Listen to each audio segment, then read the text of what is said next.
Counted out when I was touring. Very Christmas, right? No, it's just that match. Yeah. If we combine it, you so you can mess with that much, which we're gonna do. Right. We have to do a lot of technology. Are they gonna do part of that? Or- They're gonna do 50%, no, 50%, Okay, or they don't get to ride. okay. Begin with the pledge allegiance. Pledge allegiance to the flag of the United States of America and to the republic for which it stands, one nation, under God, indivisible, with liberty and justice for all. Yeah, can we have just a moment of silence for a firefighter, Lou Newberger, who's been very active with the fire department and the association.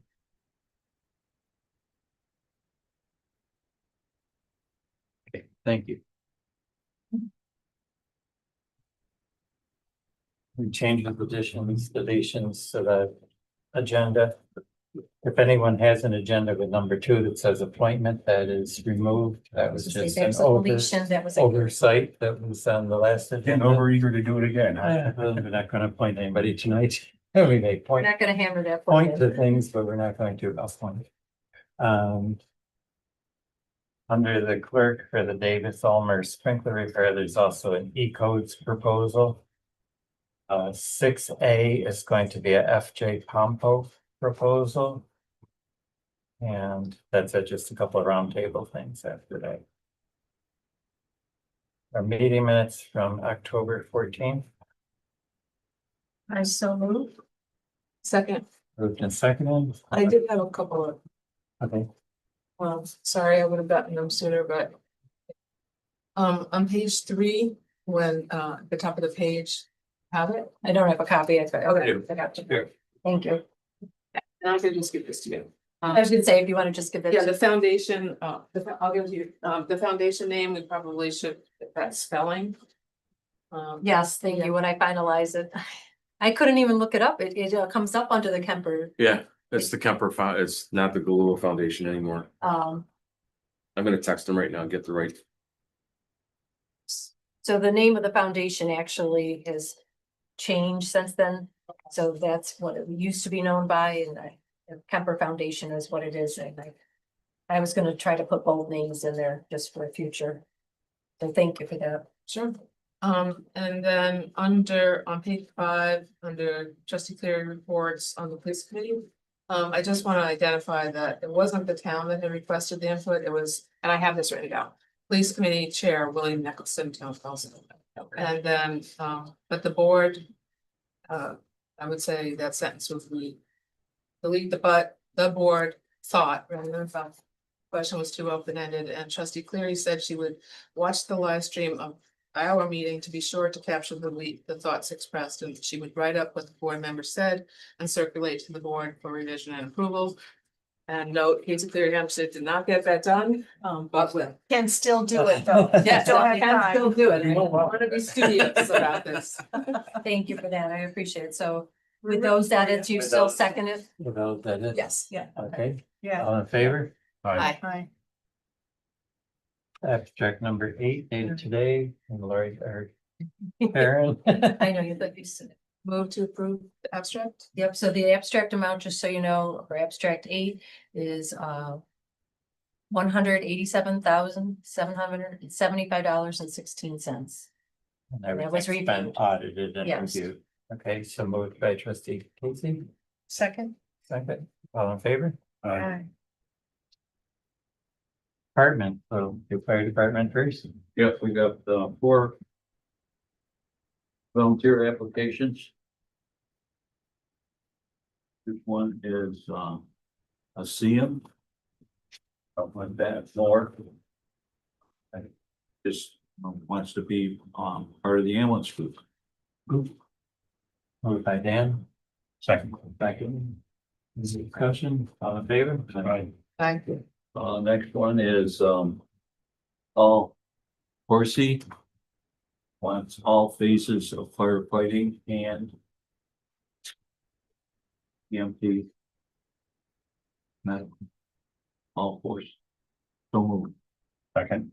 And seconded, all in favor? Aye. Third one. Rebecca. Toby. She wants to work on the ambulance. Oh, second. Moved and seconded, all in favor? So move, Karina Cabernet. She is for this person, I guess it's a she, is interested in fire department, part of the. So, Second. Moved and seconded, all in favor? I think. They're all gonna be here on Saturday, right, Paul? Yep. Gonna be there on vacation. And Paul's got some, hopefully some comments rather than have the room make up. Thank you. Yeah, we have six coming. Where Dan's going with that is, if you read my weekly report, there was some statements about See Me. There's been chatter about pushing the volunteers out, that kind of thing. And I said, basically, if you got a question, come see me about it. I had two of my officers try to intervene with them and seemed to have worked. But they think because we're adding more part-timers, they think because we're adding staff and making changes that we're trying to push them out. And our comment back is, if you look at the schedule, which a lot of them don't, you'll see that we have some big openings on nights and we beg people to work. And so we're just trying to make sure we get that 8 a shift like we want. And they see this much of it, not this much of it. So I think we've got it all nipped in the butt, but just reiterating to them, like I tell every new recruit class, I'm there early in the morning so you can see me before you leave to go to work. So hopefully we got it taken care of, but Could I just comment on something like that? Yeah. When I was a volunteer, and I'm not patting myself on the back or anything, I knew that I had a certain amount of obligation, a great amount of obligation to the fire department. And at that point, I was asked to join Rotary, join Lions, to join this, do this, do this. And I said, no, I didn't. And I didn't because I felt that if I was going to be a volunteer with the fire department, my time was going to be spent there. And so obviously there were many other organizations that I chose not to do because I knew that at least every week I had to put in. Some weeks maybe I only put in 8 hours, but the next week I put in 20 hours doing different things. So it's very important if when a volunteer walks in the door, or a person who wants to be a volunteer, that they understand. we do observer shifts so that they can actually see what they're getting themselves into. They come for 2 shifts, 4 hours, 6 to 10. They can see everything that's going on. That way, whoever does the interviewing, because there's 3 or 4 of them that do it. They don't paint this rosy picture of it's all glamorous. It's like the TV, that you come, you see it, you live it. At the end of it, if you want to do it, you're offered. Our model hasn't changed. So this is starting my 19th year, and we moved this program 17 years ago. So our model hasn't changed, and nobody else out in the fire service can get to the way we do it. Nobody else staffs the firehouse around the clock with volunteers. They all still respond from home, and that's the most dangerous system there is out there. So I know people say you haven't changed your model, but everybody wants to get to our model. They can't get there. We need to maybe look at our model and see if we can figure out a different way for them to get their hours. But it's not easy. It's not easy for us to change what our requirements are, what our staffing model needs are, without doing a wholesale change with the staff as well. So we'll keep hitting the bar and seeing if we can. I mean, we have 6 in orientation. That's the second class in 3 months. So I think we've gotten 10 in 3 months in. I'll let you know next meeting how many are left from the 10.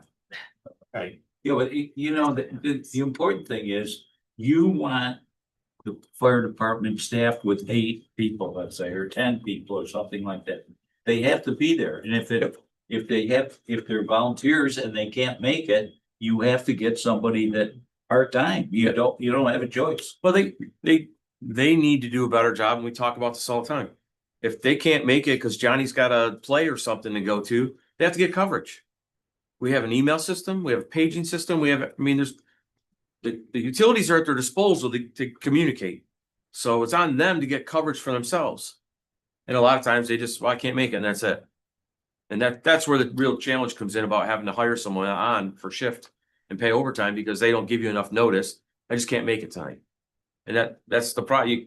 You just, that culture you cannot change nowadays. It's immediate gratification for them for whatever they're doing at the moment. And maybe we're not giving them immediate gratification. I don't know.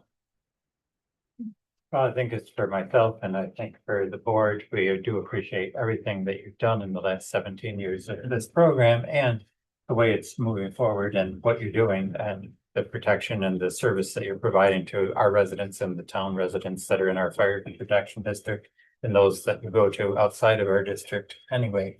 And, you know, I mean, hopefully if there's anything we can do to help that situation, let us know. But You guys hopefully have, that there's not, you know. And I do talk to a lot of other communities when I have the opportunity about your program and, you know, it's just unfortunate that other people in our positions don't see or encourage their fire departments to do something like you're doing, even though we're not, you know, telling you what to do. We're very supportive of what you do. So. yeah, this Mike, when I say this with sincerity. There isn't much more you guys can do to keep my ship righted because you've done just about everything I've needed. So, and we all recognize that. Staff and volunteers, they all recognize what you guys do for us. So we appreciate you there. While we're on some of that communication type stuff, we had a fire on High Bridge Street. I guess like everybody on social media, there was a banter going out there that we weren't there. We were at a funeral and DeWitt had to come and rescue the lady out of the house and put the fire out. That is totally false. I am going to call the police chief tomorrow and ask why they couldn't respond because it was responded to their post. Why they couldn't have responded and said, no, Fayetteville was there. Their ladder truck was right in front of the house and kind of kiboshed this right away. So we put a post out yesterday, kind of dispelling everything that was going on and what they're saying. And we are going to do more of that proactive type stuff. I've never been a fan of that because I don't like to give too much information out to let people talk about it. You know, I like to keep it close to the chest, but it seems like if we don't get it out there, they're going to talk about it anyway. So We'll give them the truth. yep. But, okay. Okay, and people were being rude on site during the. No, not say that. No, online, On social. social media. So I hope we've got it nipped in the butt. I haven't seen anything since. What social media platform? I believe. I think it was Facebook, but it was only under the, no, It's only under the. The unfortunate thing about it was under things the like police that is, department. once something's been said, a lot of people don't go back and see, oh, well, that was a mistake. You know, there's all kinds of things that you read about in the paper, somebody's accused of this. They're, Yeah. I can't tell. It's just the Town of Manly's Police Department page. And I don't think there's nothing like that on that home network group thing there. So it's got to be on Or Facebook. one of those things. Yeah. Yeah, I haven't seen it on there. I I am, think they can remove the post too. And I know, Dan, that doesn't take away from your point, but. I mean, they were there, they were investigating well as the county, but it just didn't make sense to me why they didn't immediately dispute what that person was saying because they were there and they knew. Kind of disappointing. So. But You guys did a great job. I mean, it didn't go to another apartment, did it? it did not. Yeah, I mean, And it had been burning for about 6 hours in that apartment. wow, wow, She fell asleep with a cigarette in her hand. get anywhere. Nope, it did not. Thank God. You're right. Thank you. So I do have, our list came back for the lieutenants. Mhm. We need to move them from provisional to probationary. So at this point, I'd like to move Nate Baker and John Lasco from provisional to probationary for a term of 52 weeks. so move. oh, Second. Moved and seconded. Any discussion? All in favor? They were sworn in on Memorial Day, Yep. but that was just a temporary. Yep. We had to wait for them to take the test and pass the test and Well, they don't have to be re-sworn in. nope. They just need to be put in the right position now because they scored enough on the test. Yep, they both, all three of them, all three that tested scored the same. Yeah. So.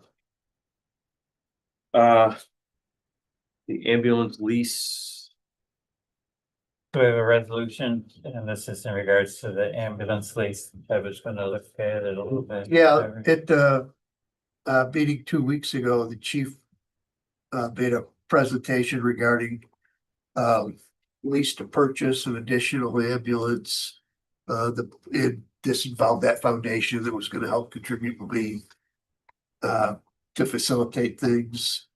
And at that meeting, the board was good with it.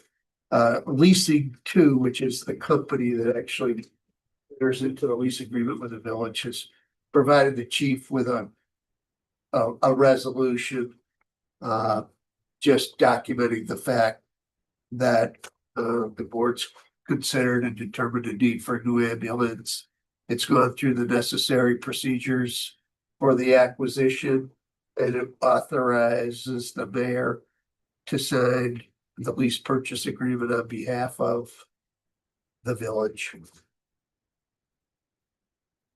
And there's language in here from Karen about the resolution at the bottom of it, too, I believe, right, that we include when we do the minutes. But basically, I'll be including that template, it's pretty Yeah, outlined. yeah. The motion to authorize the mayor to sign this resolution governing body extra of the minutes for the moving. Second. All in favor? the only other thing is that we have a ambulance charge dispute. Right, so everybody got a copy of this letter? Did you all get a copy of the letter from this person? I didn't print a hard copy, but I did forward it via an email. Oh, okay. All So right, this person is writing to formally dispute and refuse responsibility for EMS bill dated June 28th to 25 in the amount of $200 issued by the Village of Fayetteville EMS. And he was at Green Lakes Park Drive and sustained a minor cut to his forehead. And although he made it explicitly clear that he didn't want or desire emergency medical services, it's probably their policy because Green Lakes Park called for the ambulance because that's probably their policy.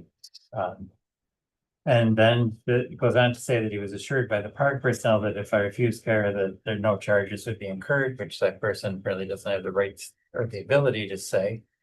And then when they arrived, he declined medical treatment and transport, completed and signed documentation provided to formally refuse both care and hospital transport. He claims that they took his health insurance information for the next time, just in case. I don't know what that was said or not, but that's what he's referring to in here. And then it was sent to his healthcare for payment like we do anybody else that gets ambulance responded to. They denied the claim and then he received a bill for $200. So he's asking that the charge be withdrawn and that the records reflect this dispute. And he wants confirmation in writing that this has been resolved and closed. So he's asking us to remove this $200 charge. Again, we've had different cases where people have had fallen on public or private or properties where like a grocery store or Target or wherever called for an ambulance because that's their policy, just like I'm sure it was at Green Lakes, and wanted to make sure the person was not injured beyond what he thought or she thought they were. So we need to have a motion either way if we are going to deny this. I think we do if we're, Yeah. or if we're going to allow it. Yeah, actually, you make a very good point. This is the kind of thing, and basically it's telling me that the park people said no, and I don't know if that's true or not. That's whatever, but that does not have anything to do with us. We actually responded in our normal manner, and so I moved that we in fact decline this resolution This request. as request. So moved by trustee Mark. Second. I'll second. The problem that exists is this, but Paul can explain it better than I can.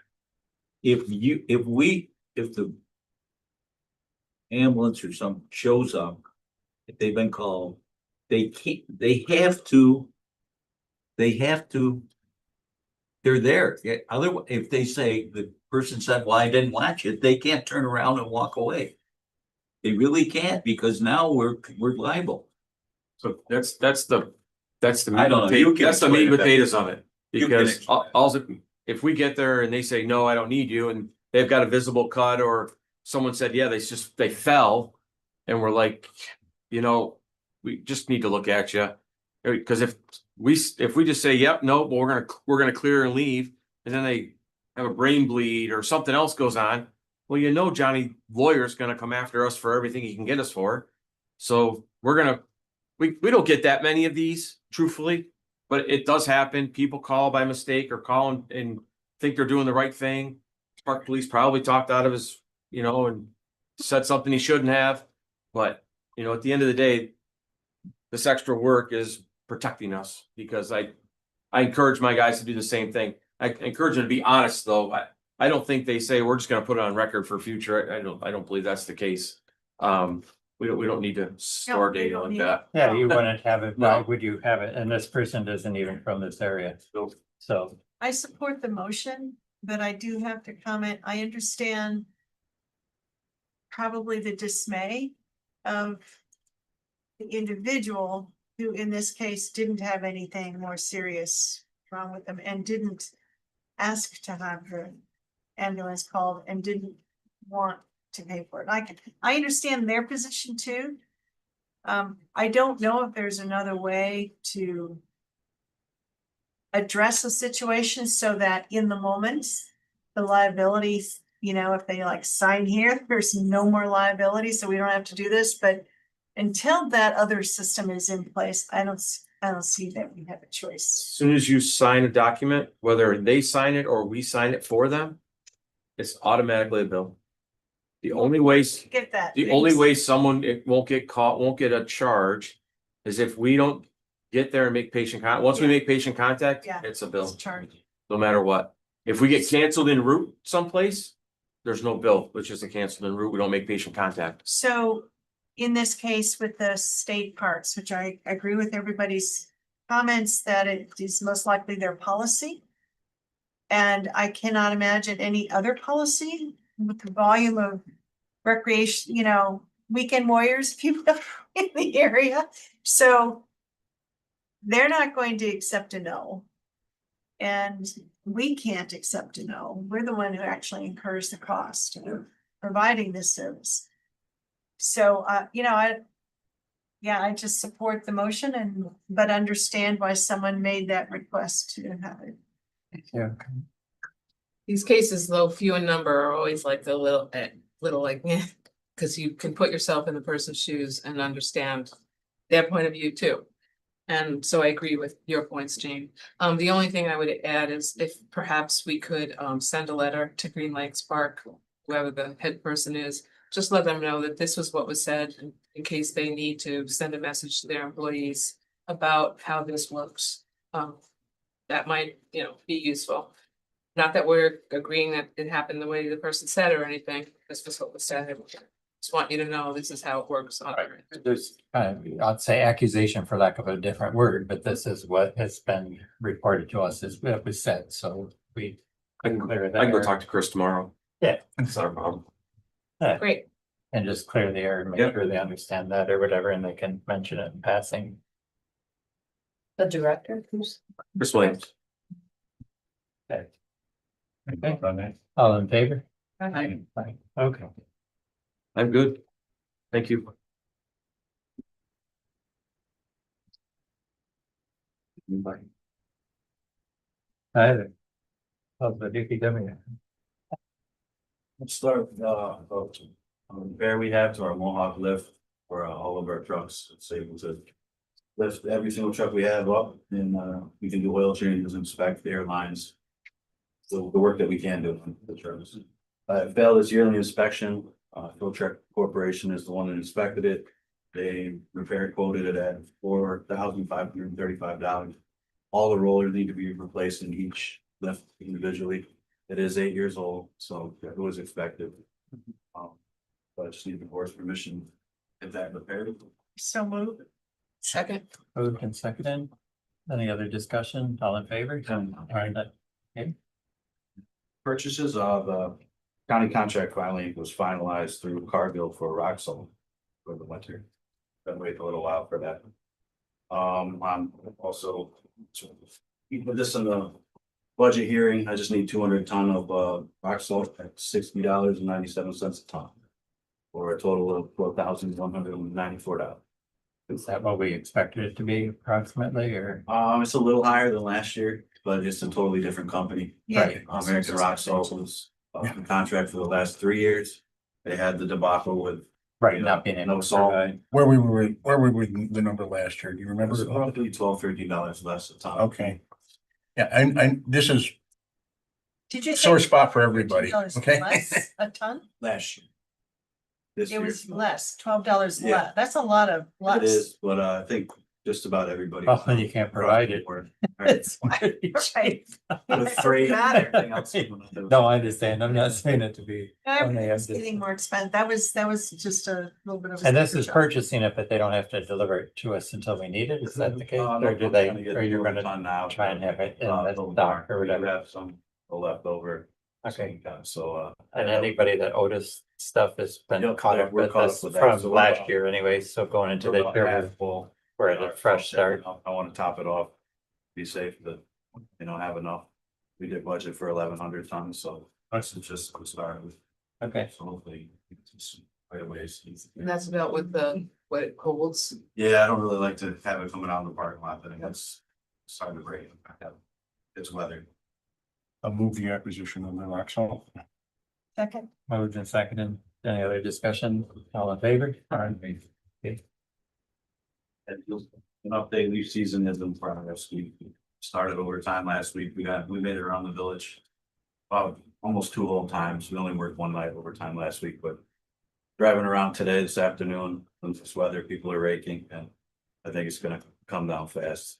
We'll be into it. So. Brush will be done for the month of November tomorrow, so that's on hold. Along with any other pickups, correct? Any other? We are doing a bulk pickup. They're Just doing to not get too far behind into December. Okay, We usually average about 100-120 stops a month with that, so we didn't really want to overdo it for December, so we will do 1 bulk, but hard fill, construction debris, beyond bulk. all right, okay. When do we start back again, picking up the brush? December 1st. Oh, Everything goes back to normal. Those other 2 pickups in December. may I just comment on something? Sure. I'll be reporting later on our tree planting event, which was yesterday. But, in the past few weeks, we have had to work very closely as a new tree commission and a new trustee liaison who's never been through this either. And DPW has been completely integral to our success. The guys have been flexible. Tyler has been in communication with me. We needed to do some problem solving. And Tyler was with me every step of the way, sometimes multiple times in a day, coming to the end there. So DPW and Tyler have the tree commission's gratitude for everything that you've done to help us have a very successful event. And I'll be talking about it later.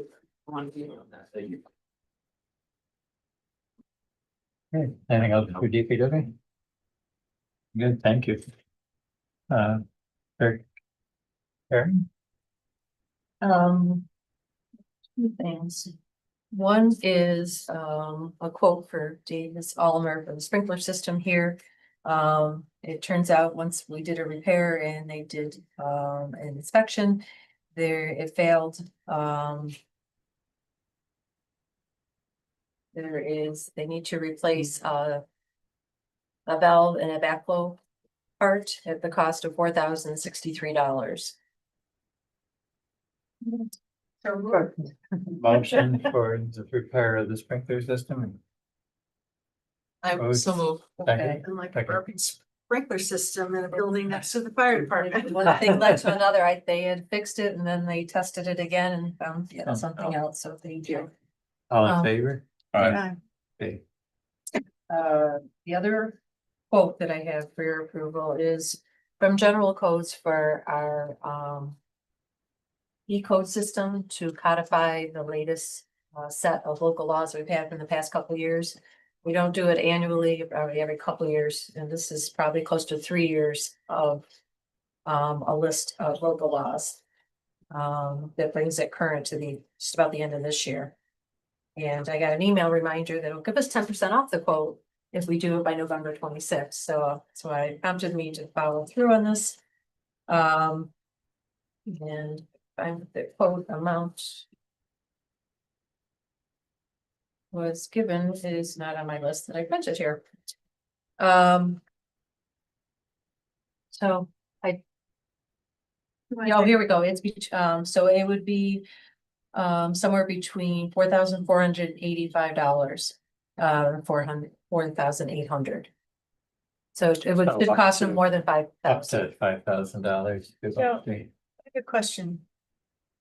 Because we're going to be doing this very thing about this time next year with the brand new code, everything. Does it make a difference to the village and how these local laws get enforced if we spend this money now, or we just pause it and do everything all at once next year? You're anticipating that there'll be, We will have a new draft zoning code regulations and design guidelines, although those probably won't go on E-code. those that you typically know. They could be as a reference, but it wouldn't be like a codified local law, but if there's. No, Do you know if this? That's what the difference is, like some of these, like the tax cap levies, those don't need to be codified, they'll register, it, but it doesn't encourage them. right. It's the other part to incorporate, the rest of them to incorporate, so if you're envisioning. Something, a local law having to be enacted to change some of the zoning, yeah, yes, no, I guess that is something zoning to think about. districts. But are they charging us by what the amount that they're doing? The cost, Or- yes, or it is. Not just the whole, I know it's not a $5,000 one time, no matter It's- how much No. you're doing. right, that's why I I get wondered that. if it's. Yeah, but it's a combination of things. It's, the amount that you're doing, but to your point, it's also the physical update of not only the program, how it's listed. Digitally, but the code books then, because they'll send us inserts and supplements to update all the books. Brand new code books. So to that part, That's a lot of And money. I- If it was I honestly don't- $1,000, I would. yeah, and I don't know if we're bound to have it done. If there's a time frame. Yeah, no, there's the, There isn't, I mean, so online, it makes note of any new Yeah, laws that have not been right. incorporated, so Right. there is a reference point there. Right. So, No, that's understandable, I could appreciate that. So we would have time at our next meeting to approve it and still get the discount, Yeah. correct? So maybe we should ask them. a 26 couple of is- I think questions. it's been moving ahead with what we have here, if there's other changes that need to be no, submitted. No, I meant like, can we just clarify a couple of those questions that just came up? So you're charging us, say $5,000 just for round numbers of talking. You're charging $5,000 to do this. We're talking about redoing our whole zoning codes and things. How much more would that be? Or is there savings to do it all at once as opposed to doing it Right. 2 different Yeah. times? That's the kind of the base Might ask question. more questions, you know, I'm guessing and then- yes, because of, some of the. I know it'll cost more, but. But No, will but I it think it cost, would be like- wise, because then we're not reprinting Yes, correct, supplementals, right. so. So then we'll pause this. So then we'll just review it again. We'll just talk I about just it. the simply next ask those agenda. questions to Make get an sure. idea of what next year, especially the budget, because we'll have this plus a Right, significant amount of pages more that may need to be Yeah, revised. because there will be significant work that has to be reported in the codes Right.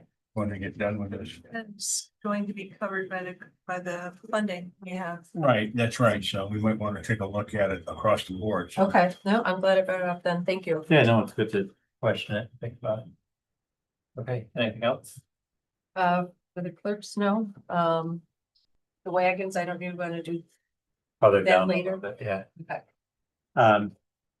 So next is the court audit, and so every year we are asked by Unified Court Systems Division of Internal Audit Services to do an audit of our court. And that is done by the auditing committee of Dan Kinsella, and he works with the court clerk and the justice, and you can explain the system. They kind of answer a whole bunch of questions and go through the process of what's done and how it's done. As somebody comes into the court, so it's an annual thing that's done, it's been reviewed.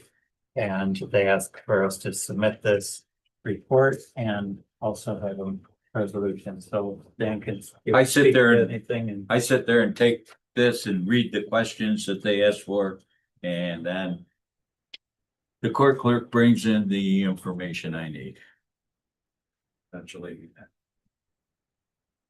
So last year's minutes referred to, says the Uniform Justice Court Act review for the village courts records and dockets was completed and a report was prepared by the auditing board. And a motion to accept the audit report prepared by trustee Kinsella for the village court. And then there was a motion, a second and a vote. So moved. So moved by Dan. Second. Second, any other questions or things that's Just for my own curiosity, if I could have a copy. yeah, Thank it's you. just so it's just a way, I didn't read through all the questions this year, but I have in the past, and it's following something as it comes into the court all the way through so that everything is documented. Yeah, And I appropriate. just want to. And this has to be submitted by the end of this month, by the 31st, so. Okay. 6A I is, think we have to. oh, do we vote on it? Yeah, you gotta vote on the problem. Okay, well, let's vote. Any, all in favor? I Okay. try to move it tonight, like. You all I'm doing just tomorrow. agreed to it. I just figured that was close enough, but. Okay, 6A. So we have a proposal from FJ Pompo and Company in regards to some of our bookkeeping here in the village clerk's office. And there was a couple of people asked to provide a quote for this. This company got back to us most readily with a quote. It was at Lori's recommendation just before she was leaving that we look to do something like this, and she initiated some of these calls before she was leaving. So the idea would be that we would hire this company and they would come in each month and they would reconcile all the village books. And so they would add any of the journal entries that need to be done by working through the bank statements to balance the books and balance the accounts out and things. So things that aren't entered until they come through on a bank statement for the amounts and everything. That's one aspect of the proposal. They would prepare also our village's annual financial report that needs to be filed with New York State.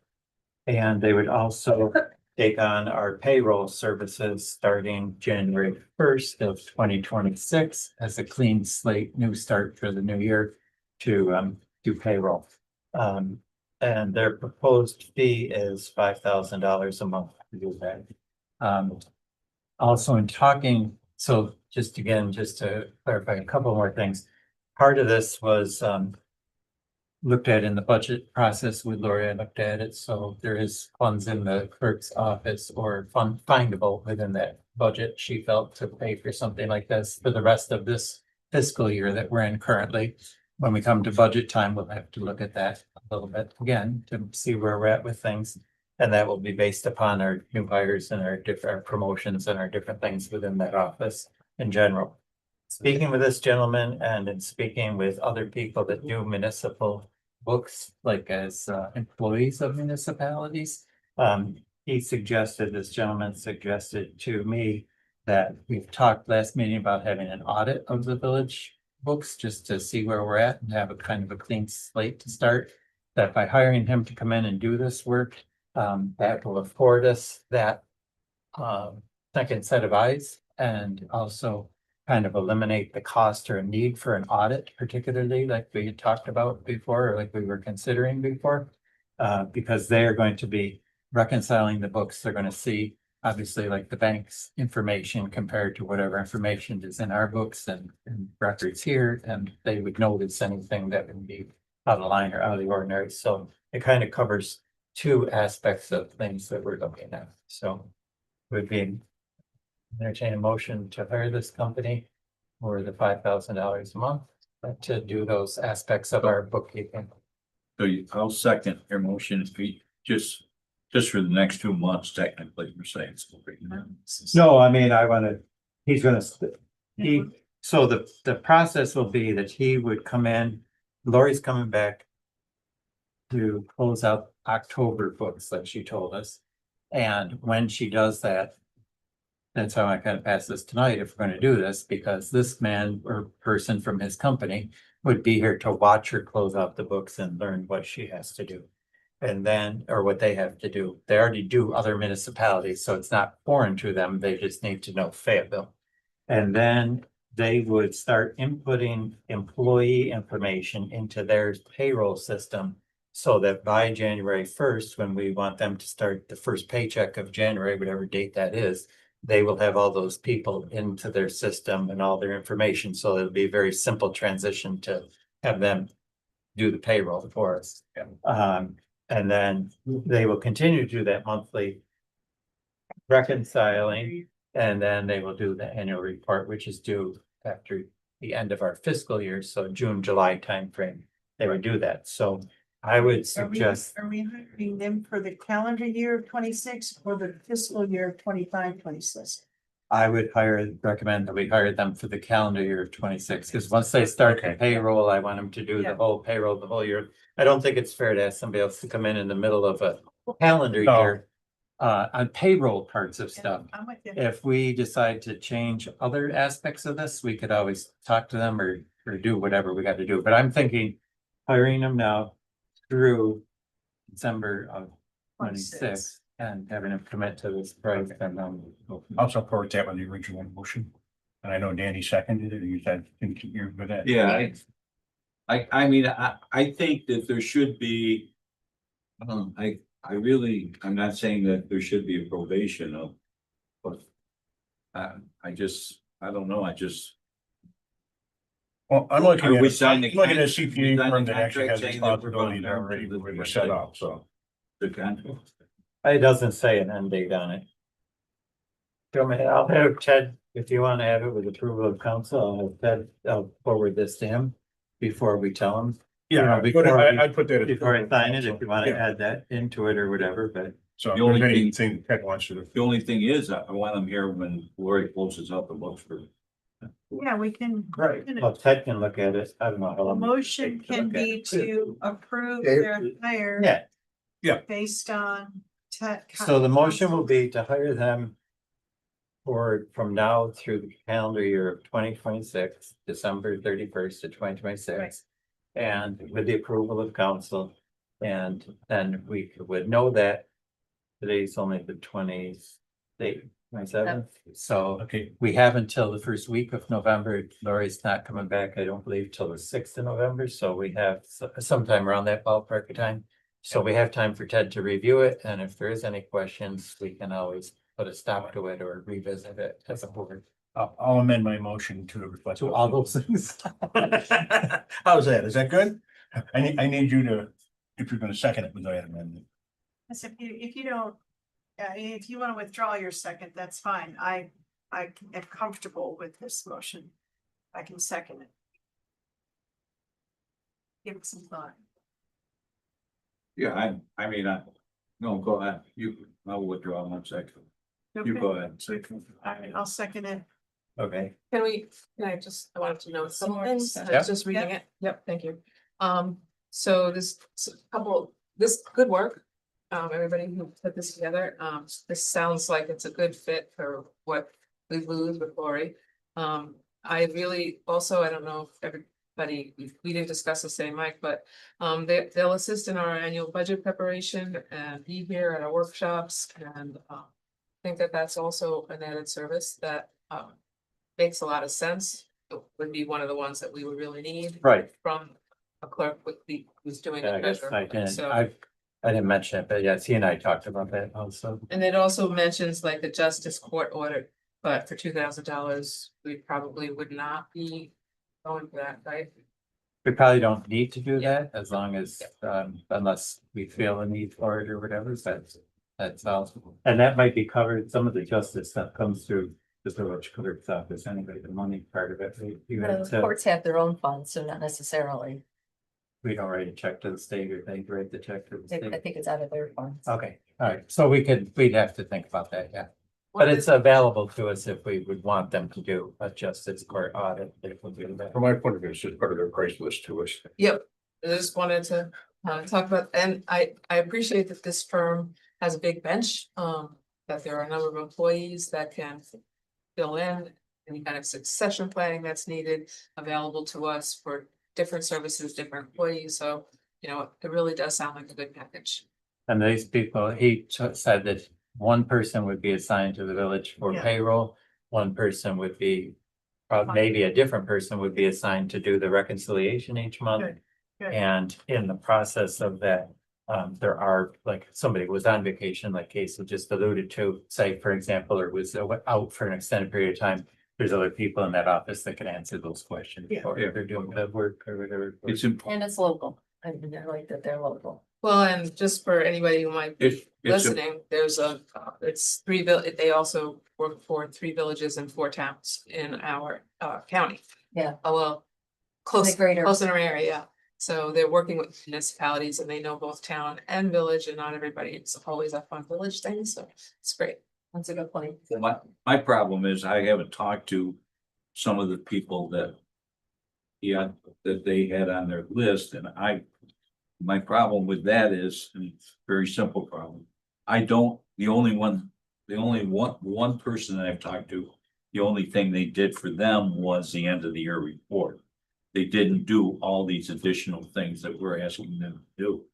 I would really like to talk to, and we have an opportunity tomorrow, either Karen or I will talk to someone in a village who may have all of these things done.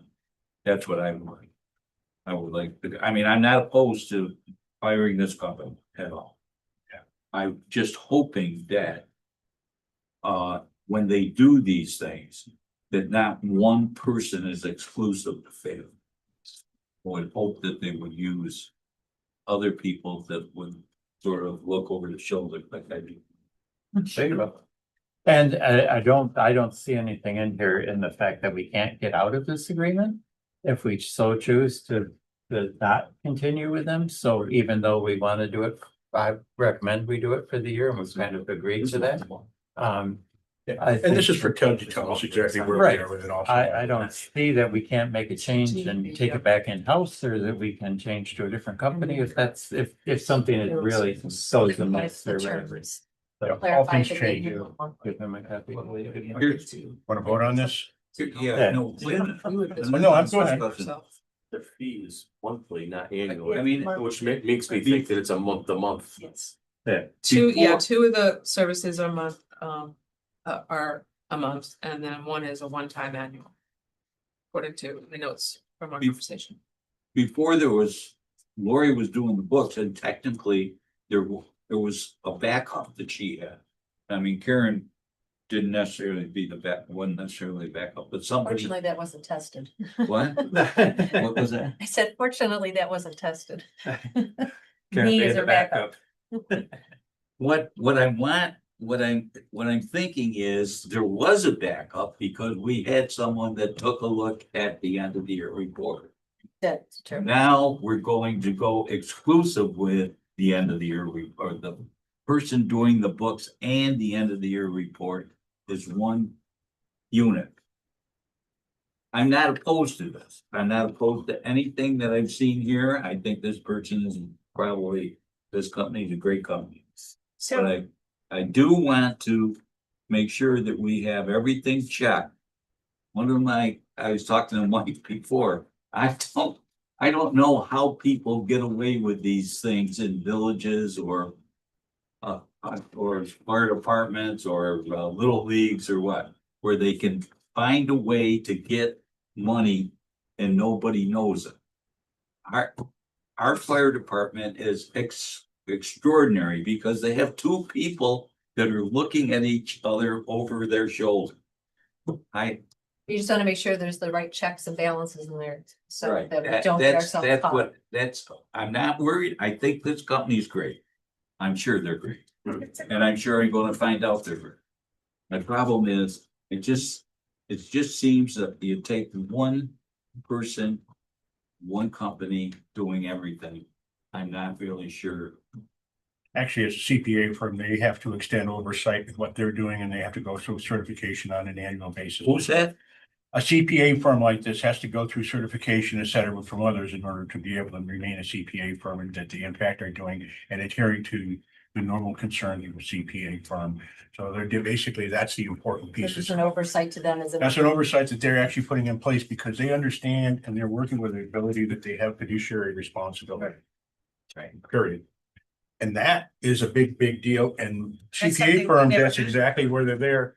And that's why, in fact, they're the kinds of firms that are filling out K1s, et cetera, for God's sakes, for SEC, et cetera, period. And they're capable of doing that because of their credentials. I totally agree. Yeah. But I read all the time about a bank certifying a guy in Madison County or Hamilton who was doing something in a bank with CPA, all kinds of authorities with money knowledge and are approving. A bank is not a Loans. CPA. No, And they I don't know, they have reflect that. CPA. They have CPA. There were CPAs looking at these books. I'm not saying, No, I understand your concern. I really do. Because when we start looking at dealing with our taxpayers' money, it's a very important thing and I appreciate taxpayers it. grant, there's all kinds of money. Yeah, Right, this person also, and this would be a separate charge and a different conversation than right now. But this person also has had experience dealing with the federal grants and the federal grant that we have for the Franklin Street Bridge, that's worth a lot of money. We are probably going to hire him to do that work, because if we don't report stuff or do stuff the right way, we don't get that money and then we're on the hook. So there is benefits to having a relationship somewhat with this particular company that's had experience with those types of things. And Lori talked to him about all this. So there's some benefits, and this is new to us too. So I think that we're going into it with a little bit more knowledge about seeing the checks and balances and watching over that, at least initially, and going forward, make sure that these things are safe for the village. Possibly come and meet us, or let us meet them to a meeting. Just a thought, but I don't want to delay any vote now. no, I No. don't understand the purpose. That's my problem. I mean, you understand what I'm saying too. Because when I look at people, I'm looking at credentials and where they stand. And once I see that they have the credentials, I have a little trust in what they're doing.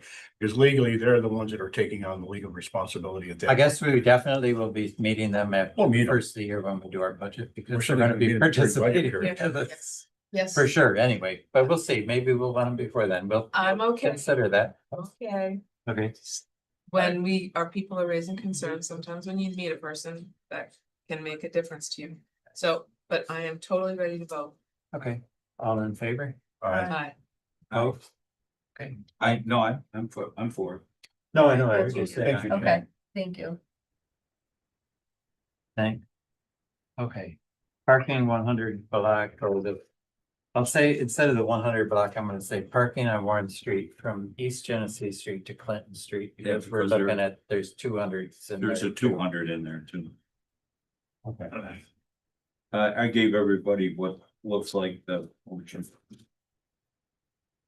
So what we, oh, go ahead, you want to talk about it, or? No, I don't know. Okay, so what we talked about is prohibiting parking, if you're heading south, so turning off of Genesee Street onto Warren Street, prohibiting parking on the west side of the street. So that would be on your right-hand side going down the street from Genesee Street, heading into that part of the village. And, from Genesee Street to Clinton Street.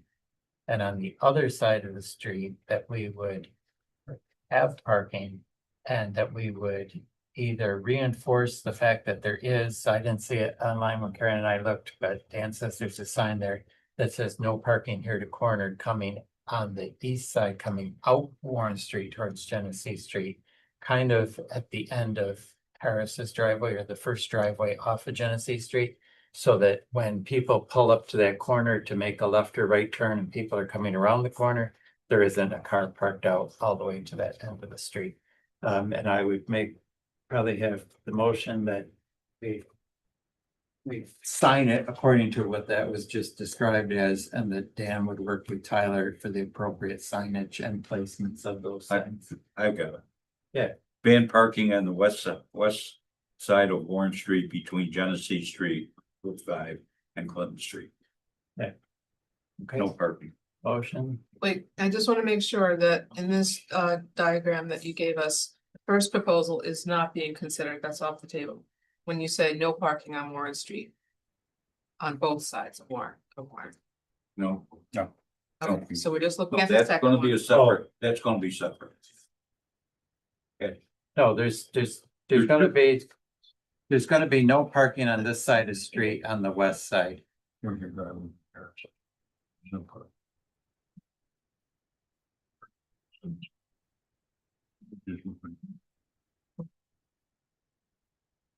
Yeah, I understand that corner. Have all the homeowners on Warren Street received? Dan spends all I of them. went door to door. The 2 or 3 I didn't get to because they must have seen me coming and they. I would feel comfortable, I would feel more comfortable knowing that all the homeowners were notified Well, in writing. yeah, okay, but That's In just me, writing? yeah, that's Yeah. just me. Because they can read about it. I told them all to read about it. Okay. I don't know. I have to send them all a letter. Okay. They've already heard from me. Finally, are you done, Casey? There's one house I can't get in. My only concern is I don't know how Paul gets in there. You know which house it is. the rationale that we are using. I have no problem if we want to say no parking on it, but there needs to be a rationale specifically to this street and to the length of the no parking that we're recommending. Because there are several narrow blocks in our community overall, and I don't have any problem if anybody on any one block came forward and said, I would like to ban parking completely on my street, but we as a board should have some rationale for the position we're recommending. Oh, I'd say So I it need- was for emergency vehicles to get down the street, basically. The difference between this and some of the other ones, Jane, some of the other streets that are narrow, is that there's a curb. And therefore, people can't park off to the side like they can, like on Spring, like your street or other streets. They can, it's a narrow street. It's not as wide as, for example, Clinton or Elm, but it's a narrow street with curbs.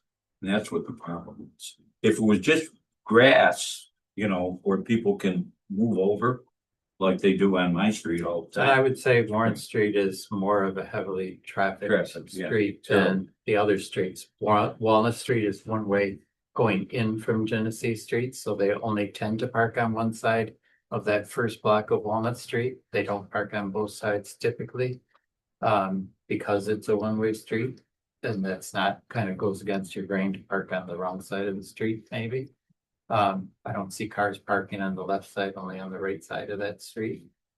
And, the other streets, I guess, if people come to us with a complaint or a concern, then we would address Yeah. those. My final comment is, if we are doing this for fire safety access, then should we not also be paying attention to fire safety access for the other streets where we do allow parking on both sides, and to confirm that there is in fact fire safety access? We have So- other, I would agree with you. But again, Warren Street in that block has had a history of people parking on both sides of the street, unlike other streets. I don't- Or whatever, and I traveled it, I don't know how you go in and out. It I doesn't go in and matter out of what the it. history is, because all it takes is one call at the same time that there happen to be two trucks parked on different sides of the street. And now that there's no access, I know exactly which street I'm talking about. Well, I'm not gonna talk about it anymore, whatever you guys want. no, I don't, just- don't think that you aren't being heard. Yeah, Because I do think that it makes sense if we're concerned about safety to have a rationale for our position, to identify some of those other streets. Have the chief help us identify some of those other streets that have a similar problem so that we are consistent. When and if we may decide to look at those other streets, perhaps we see how this goes, but I do think we should have to have a rationale for today's traffic, for today's, how many people in a house have cars, kind of a problem. And they have very short driveways too, so, it does make an Yeah, impact in homeowners. all the rationale provided makes sense for Warren Street. That's, We had, wait. I agree with that. we had- I am just saying, I don't think Warren Street stands for. Chapel Street has no parking between Route 5 I know, and Lincoln. I know, Okay, both on the west side. I know, I don't Okay, disagree. so with there that. are other streets in it. Yeah, I agree with that, but there are, it's, I think the only issue that I would like us to be paying attention to is fire and safety access. That's really it. I don't. I think as you get further along past that first block off of Genesee Street, it becomes more of a convenience game. I'm not interested in playing convenience with this. It's really, really safety. Now, in a month, nobody's gonna park on the street anyway. Right? Everybody's gotta get off. I know. Overnight. Overnight, Right. I mean, overnight, right? Overnight, no. So some of that issue is carried forward. Anyway, those are my comments. I don't need to repeat. I would just add that, in addition to fire, DPW can also have trouble getting down the streets if there is, the two cars that are blocking their way too. So, if they're plowed. But that shouldn't be happening in the winter. Well, during, So it's- during the hours they can park on the street, it could be a problem. Yeah, okay. Because sometimes it snows in the daytime, Mhm. not just at night. Those But, are the biggest storms. yeah, no, I mean, just in general, yeah, that's a good concern. As we find streets, I'll make sure Dan gets a notification so that he can make sure the board's aware. That'd be perfect. I appreciate that because I do think that being consistent is really the linchpin here of that we do this the right way for everybody. Be as simple as a good communication system, so those folks on the street. This has got nothing to do with Warren, but Right, if you live on a street that you know is narrow. And you're coming home and you're gonna park, at this location on the street, you can pay attention to what's around you Yeah. in choosing where to what park. size? Yeah, park so on, you yeah. can say, oh, this is a little close, let me go further down. I mean, that is an option that I'm not sure is. For a used. proof of point, you could park both cars right next to each other, so they have just this little bit to go through. And that'll slow them down. Yes. Yeah, Okay. okay, so I don't know where we are on this topic. Right, We need a motion, we need a second, or we need something here. So does somebody want to make a motion that we put this parking plan into place on Warren Street as described? I'll move it. I'll second it. Okay. Well, I mean, the least we've got to make sure there's no parking at the corner of Genesee and Warren. Both sides. Yeah, the first drive. No bus parking near the corner. Agreed. If we decide not to do the other, I still believe that people should be notified in writing the diagram, so, it's okay if nobody else wants to do that. It's just something that I feel responsible to do, that's all. I don't see there's no reason why we shouldn't notify. yeah, let's notify them. Going on. But not about, let's not say that with regard to the corner. Yeah. The no parking the corner is technically already there, Yeah, Yeah. so let's If not. we're taking out parking on the whole side of the street, we don't have to have anything on that side of the street that says no parking here to corner or here between signs. correct. It's no parking this side of the street, It's- period. It's yeah. very clear. So, The other side coming out, no parking here to corner, that's fine. I just So- think it's stronger time. but to your point, But I would, if you want to send a letter, we can hold off on. Yeah.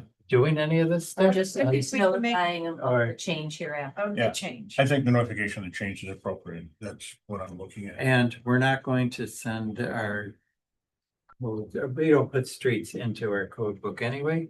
And if Actually, we. I think there is notations of parking limitations, Is yes. there? Okay, I thought we did that by other Okay. ways. No, there is Well, we're not- vehicles that So outlines. we can put it in place, and before we put it in our code book, if we get people that want to feel differently about it after they've been notified, then we can always rescind what we do or change it. We won't buy the signs immediately if we're gonna send the letter out. Okay. I would say that we would, Two signs, not the 22 signs.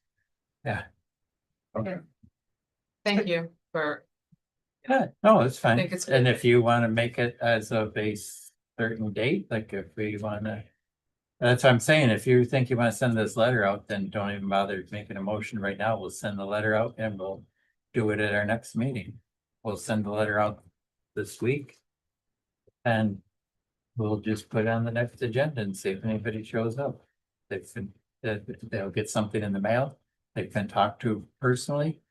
And then if they have any complaints and they wanna come to the board meeting, they can come to the board meeting. If nobody comes or says anything, we just do it at the next meeting. It's not gonna change, I don't think, life for 2 weeks if we put it up for 2 weeks.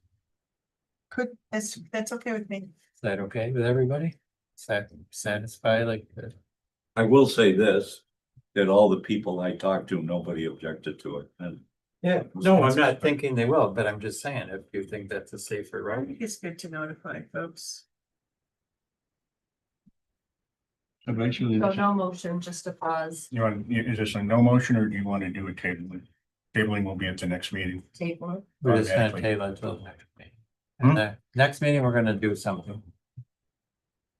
We've talked to them in person, we're gonna send them a note and a postcard, like cheaper.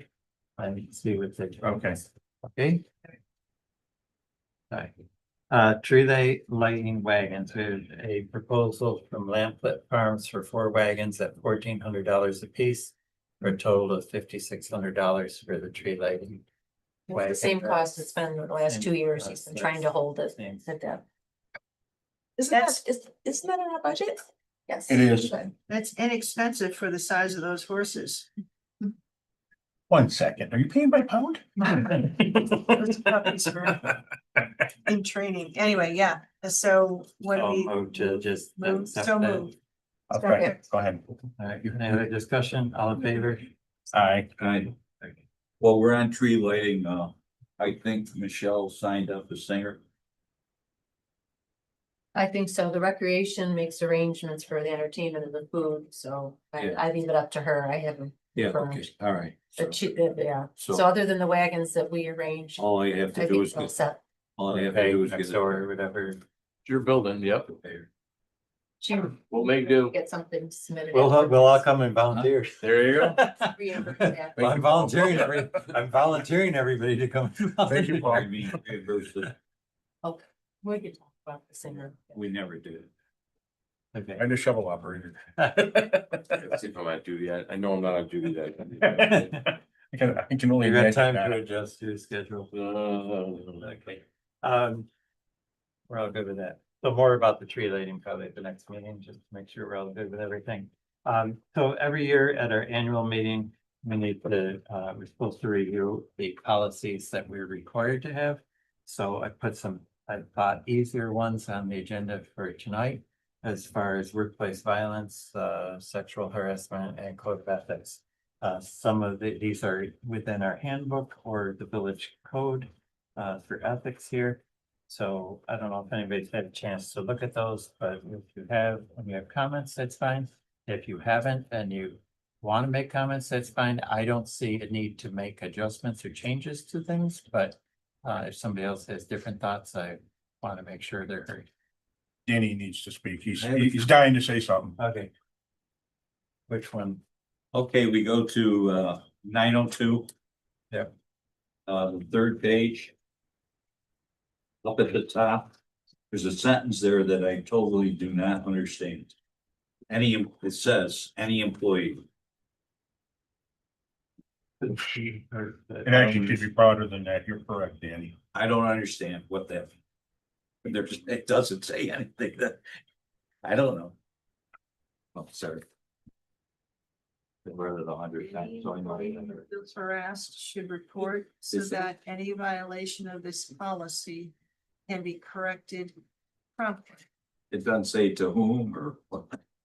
Actually, it just does it is on a that- different location. sentence It's actually is- that you actually report it to sentence the is town just not board, written. to the village board or the mayor or Can be staff. addressed under this I policy. guess the sentence isn't written well or what. I don't know.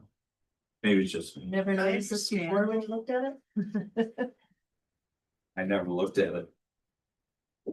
I mean, in that particular thing, and the only thing I would suggest that No, I mean, it's it- not just an employee, it could be anybody. It's And you're fine. correct about It's that. fine. Everything is fine. I just don't understand that one sentence. Unless employee is defined elsewhere. Yeah, What was, so any So employee you're just questioning who they would report it to? Yeah, should. period. And the sentence doesn't look like really a sentence.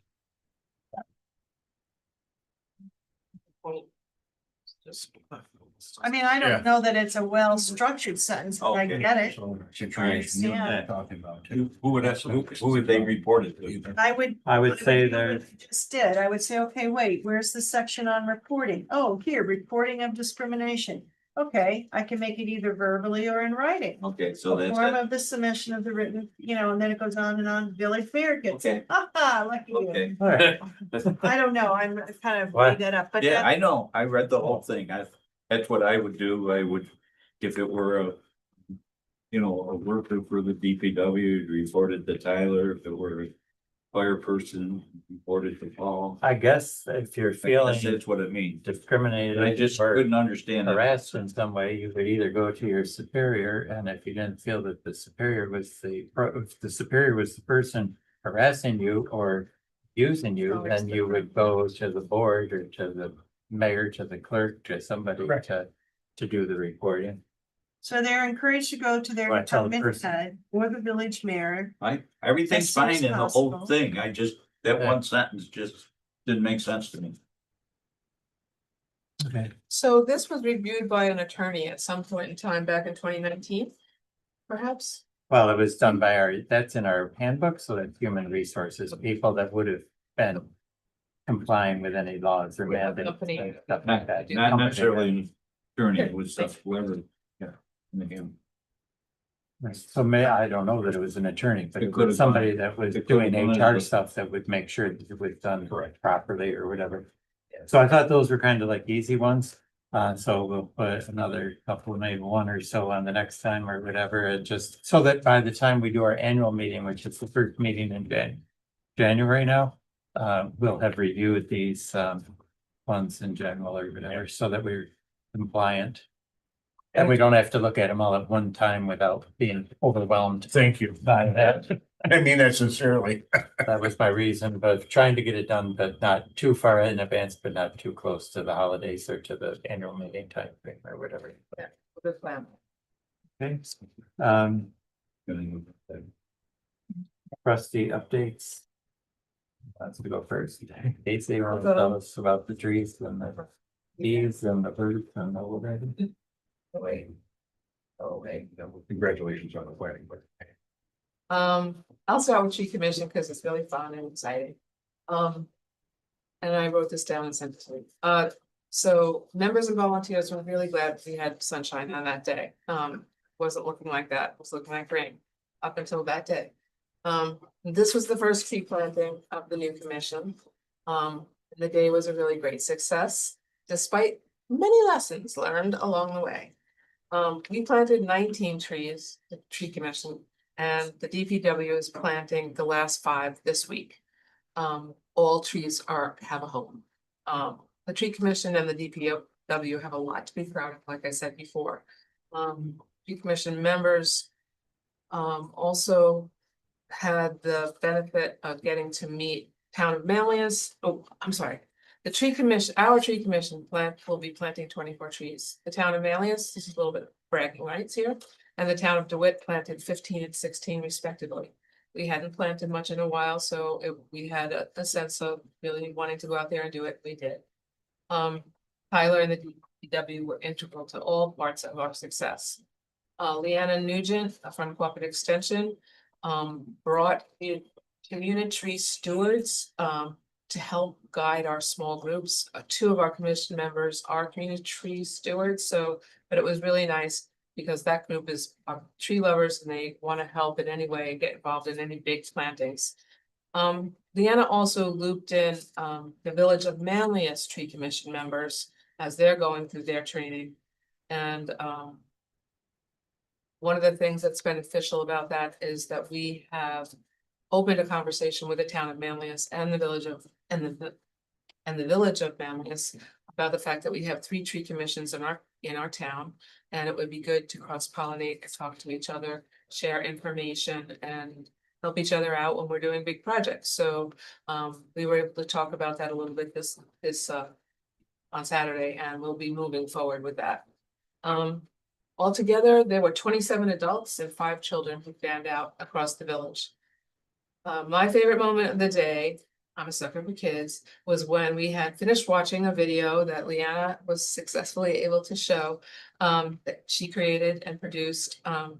We were discussing the irrigation bags, and I finally found out why they're called gator bags, because I was always thinking it had something to do with an alligator, but it has something to do with irrigation. But a 4-year-old raised her hand, 4-year-old Charlie raised her hand and announced to everyone, this is a full room, that you need to zip up the gator bags. Charlie is Leanna's daughter, and she's a veteran of many tree plantings and is very knowledgeable on the topic. We're meeting tomorrow on night, and we have a long list of notes that we've taken, and we're very enthusiastic about doing a lot of things differently next time. But that we wouldn't have learned if we hadn't gone through this exercise. The mural event I needed to reschedule, and it will no longer be on November 1st. We're moving it to November 13th, a time to be announced once I get to talk to King. Brandon, No, Brandon's all fine. oh, Janet, Janet, thank you. Sorry, great glitch. So more details to come. And I had discussed traffic issues surrounding the new car wash at the corner of East Genesee and High Bridge with Chief Casalia, as I said I would at a previous meeting. And he spent some time there observing. Chief identified the problem as southbound traffic on High Bridge Street coming off East Genesee Street cannot turn left into the car wash at high volume times due to northbound High Bridge Street traffic awaiting the traffic signal. This occurs when it's bumper to bumper, signal northbound is red, and cars are blocking the entrance, so everything stops, to include that right lane of Route 5 coming to a halt. The chief suggested that the village draft local legislation prohibiting blocking that area in front of the car wash in the northbound lane. Once state legislation is established, the roadway could be painted off like the fire department's exit onto 257, signaling people to not block it. But legislation would be necessary for law enforcement to be able to enforce that for us. Otherwise, they can't take any action. So I see that people really do respect the writing on the road. Well, You must just be looking through rosy glasses when you see it. you know, we're not in favor of like signs, and it just seemed like it's a possibility. If they're watching it, which they will, if people are not honoring it, we can tell them that it's not happening at the fire department either. They can then help enforce it, and they want to help. They're parked right there half the time. The police department, Yeah, from, note to chief. they're parked right there and they have to wait to go through the intersection because there's somebody blocking it. right.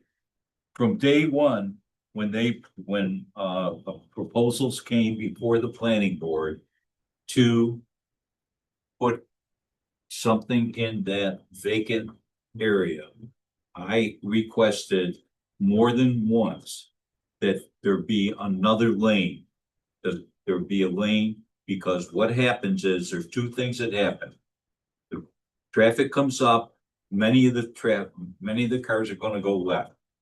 Some are gonna go right, but they can't get to the right-hand turn because they're blocked by the long line of of traffic that is gonna going to go left at the light or west. So if you could get to that eastbound, many people are in that line blocking the entrance or exit to the car wash because they can't get to the right hand. I asked that many times in planning board. It's a county They road look as at well, isn't it? So we'll look into those suggestions. Let's not I- rate this because I already told you that was the exact thing that somebody asked me about and told me about, and nobody wanted to do anything about it. So we will look into the idea of painting something on the road and who has the rights to authorize something like that, because it is a county road, and see where it goes. It doesn't matter how many cars can go in whatever lane to turn left or Right. right. If they block the driveway, they block the driveway. Right. It doesn't matter whether you have 2 lanes all the way to the bridge or if you have 1 lane all the way to the bridge. It's where people are going to stop or not stop. So let's take his advice and we'll look into it and then we'll come back to revisit it because we're not gonna make a decision tonight anyway. I didn't think so. Right? No, I but mean, that's all good. I felt like it was better to put it out. But you had a comment if you want to comment. I want to hear That's okay, that's okay. I'll keep it Just- very, very short. It's what we do for one commercial property, we need to be ready to do for all commercial properties, period. If the traffic flow is affected by the commercial It's property. not, the traffic flow is not affected. It's people who are choosing to block the driveway. Again, it's down to a choice. You're coming up, you see all these stopped cars in front of you. You have a driveway to your right. You choose to say, There's whatever. no state law that says you can't block a I driveway. know that, I'm not in favor of legislating all of this. I'm in favor of people using common sense. That's what I'm in Good favor of. I know that, and I'm also in favor of maybe finding a temporary solution to encourage common sense.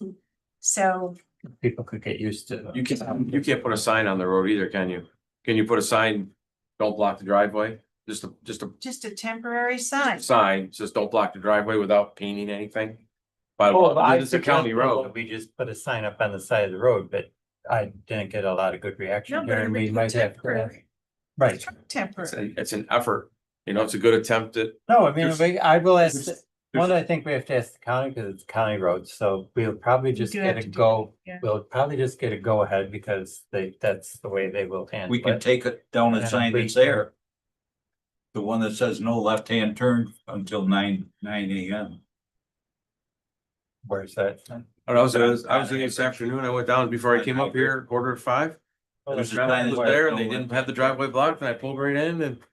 It was pretty, Where is that? most of the time it's, Go down Thompson. they do that, it's You not can't turn blocked. Down and Thompson. I'm sure he watched it and. Some young kids probably don't pay any attention anyway. Or I'll, old I'll, residents. I'll check with the county, see what they would allow us to do, and then we can I think we revisit should this set or up whatever, a and it can be a system so that temporary thing, it Well, doesn't have to looking be. driveway that's big bucket. Maybe when the light turns red, we should have a railroad crossing bar that comes down. and stop. Well, we're getting creative tonight, aren't we? Where are we going with this There one? goes next year, there goes next year's budget. I do think that this issue is only discussed because this is a new use on that corner and it's not. Right, and it people hasn't, aren't- It's been a dead corner for 10 years, so. and it people hasn't, have paid no attention. so It- far it as hasn't in been my observation, it has not affected the traffic turning off of No. Genesee Street or stopping the traffic on Genesee Street because of people turning Right. and doing what we're trying to prevent. So maybe we're trying to solve something that doesn't exist Right. or isn't going So to exist. infrequent, It's kind of, Yes. you know, that's another way of looking at it. I know too. exactly another business that has the same problem multiplied, and that is Starbucks. People Hmm. block that driveway all the time. And it's not just folks trying to get, on the street to another location. It's actually Starbucks users Yeah, because, they're so in and out, I don't want to get too catty, but that area gets really blocked all the time. Southburg? In blocks. Starbucks. Yeah, South. Southburg. Yes. Don't be Yeah. Southburg. So where's it black? Which way? Which direction? Coming out, coming In north. and out of the Starbucks. In and out of the Starbucks? It affects East Genesee traffic? No, Oh, okay. No, it just affects. just affects Cappuccino. the, right. Okay, let's move on. Casey, I never anything seen else? that black. That's good for me tonight. Yeah, thank you. Maybe it's black. I won't be so controversial. How's Okay. that? At least I don't think so. All right. The only time I've ever seen that black is when there wasn't any parking in the parking lot. Especially, you get your coffee at the Speedway. time. We're across the street. Taj Mahal. We can only afford Speedway. I'm gonna have to go again, and This is rude. I spent 2 hours on that. My bridge, I'll spend. All right, let's, Okay. let's go. 7:25. Okay. Two things I want to report on. Number one, the zoning review public hearing at the senior center occurred 2 weeks ago, right after our trustees meeting on that special day because of Columbus Day. It was actually very well attended. Enjoyed it.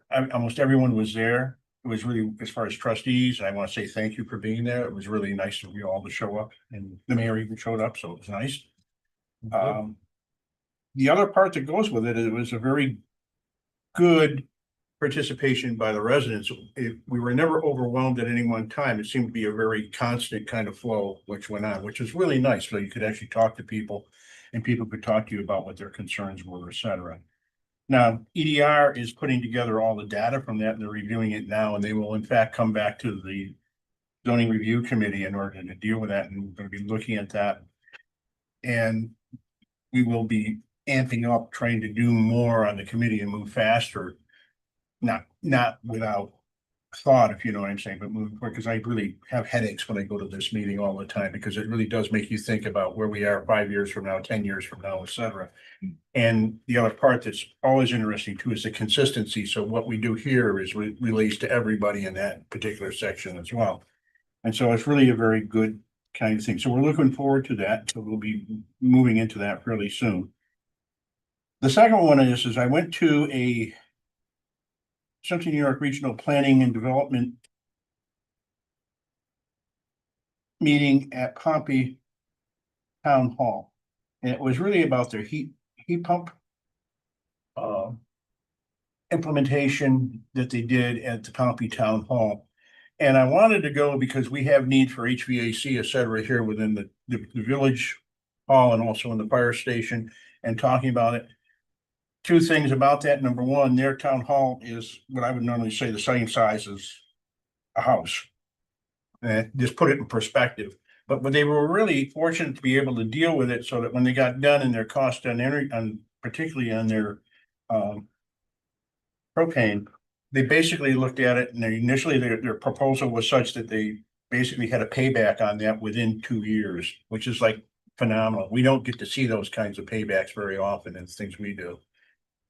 The other part is that many of the grant programs are going on the bye-bye side because many of them were rooted in our federal and also in state, and state is reshuffling their grant programs right now because of trying to make up on other areas. So there's a bunch of things going on. However, DEC did in fact just release information on new grants that are available, particularly for EV, electric vehicles and electrical vehicle charging stations. So that's the other thing that we should all keep in mind. But what I did is I made an appointment so that I'm going to be talking to the person at Central New York Regional Planning and Development who's head of this area. And we're going to talk about our specific issues that deal with it. And also I'm going to be talking to the engineer who's on the planning board for Pompey. So we can discuss about what they did, see how I can translate some of that here into the village of Fayetteville as well. And for me, that's the kind of thing, hope to have some ideas by the time we get to our budget to be able to understand what we need to do in order to do this really so it becomes seamless, so that we can talk to our folks as far as our village residents, what we need to do, how we want to do it, and what our costs are, and so we can figure out how that is going to impact us. And so those are the kinds of things that we have to talk about. Because without everybody's involvement, I think we're in trouble. Because I also know that right now that we are seeing all over the place where people are being affected very dramatically by our economy right now. And most of it has to do with the effect at the federal level.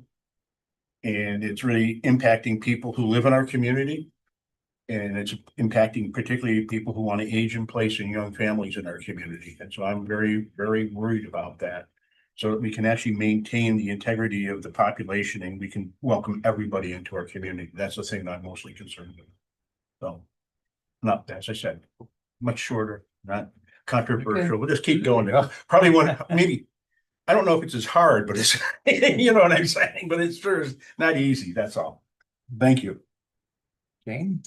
Okay, a few items I'd like to touch upon. The cottage is moving along. We do need to undertake a radon screening. Cottage as per funding requirements. Electrical panel, I think, has been moved, and so we just keep making good progress there.